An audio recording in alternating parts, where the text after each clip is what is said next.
On a brisk morning in Washington, D.C., the nation awoke to a scene that felt more like a military operation than a routine day in the Capitol. Armed National Guard troops lined the streets, checkpoints were established, and the Metropolitan Police Department, once under local control, was now answering to federal command. The announcement came swiftly, but the implications were seismic. Jeanine Pirro, the newly appointed U.S. Attorney for D.C., appeared on Fox News with a chilling message: "This is just the beginning." Her words weren't just commentary, they were a declaration of intent. And with Donald Trump back in the Oval Office, the political landscape of America was shifting in real time.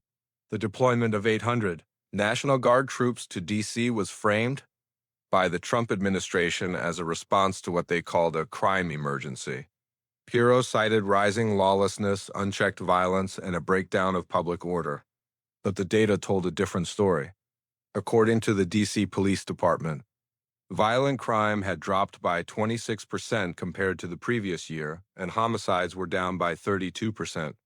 Critics argued that the move was less about public safety and more about political theater, a dramatic flex of federal muscle in a city that has long resisted. Trump's influence: Jeanine Pirro's rise from Fox News host to U.S. Attorney for D.C. is emblematic of Trump's strategy: surround himself with loyalists who share his worldview and are willing to execute his agenda without hesitation.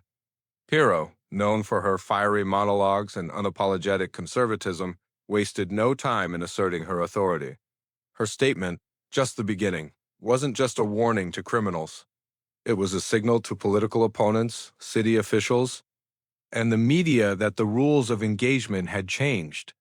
Trump's use of Section 740 of the D.C. Home Rule Act to place the MPD under federal control was unprecedented.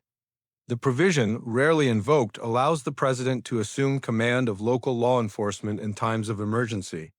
But what constitutes an emergency is subject to interpretation.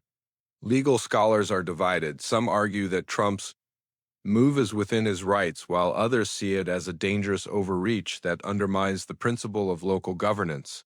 The debate isn't just academic, it has real consequences for how power is distributed in America. Trump dubbed the day of deployment Liberation Day, a term loaded with historical and emotional weight. To his supporters, it was a moment of triumph, a reclaiming of order in a city they view as chaotic and mismanaged. To his critics, it was Orwellian, a dystopian display of authoritarianism dressed up as patriotism. The symbolism wasn't accidental. Trump understands the power of narrative, and by framing the deployment as a liberation, he positioned himself as a savior rather than a strongman. D.C. Mayor Muriel Bowser condemned the move, calling it unsettling and unprecedented. Members of Congress, particularly Democrats, expressed alarm at the federal takeover. Public reaction was polarized. In conservative circles, Pirro was hailed as a hero, a woman of action in a time of crisis. In liberal enclaves, she was seen as a provocateur, stoking fear and undermining democratic norms. Social media exploded with hashtags like #FederalTakeover and #PirroPower, reflecting the deep divisions in public opinion. Pirro's statement that this is just the beginning suggests a broader strategy. Could cities like Chicago, San Francisco, or New York be next? Trump has long criticized Democrat-led urban centers for what he calls lawless decay. If D.C. is the test case, then the rest of the country may soon see similar deployments. The implications are staggering: federal control of local police, military presence in civilian areas, and a redefinition of what constitutes public safety. The media response was swift and divided. Fox News framed the deployment as a necessary step to restore order. CNN and MSNBC questioned the legality and ethics of the move. Independent journalists dug into the data, revealing discrepancies between the administration's claims and actual crime statistics. The spectacle was undeniable, but beneath the headlines was a deeper story: the battle for control over America's narrative. Political historians drew parallels between Trump's actions and those of past presidents.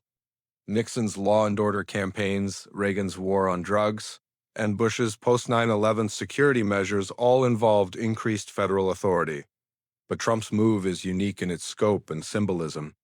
Never before has a president deployed troops to the Capitol under the guise of crime prevention while simultaneously taking control of local police.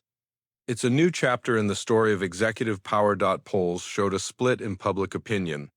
Among Trump voters, support for the deployment was high, seen as a bold move to restore safety. Among independents and Democrats, concerns about authoritarianism and civil liberties dominated.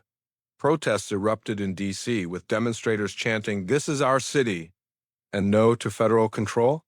The tension was palpable and the future uncertain.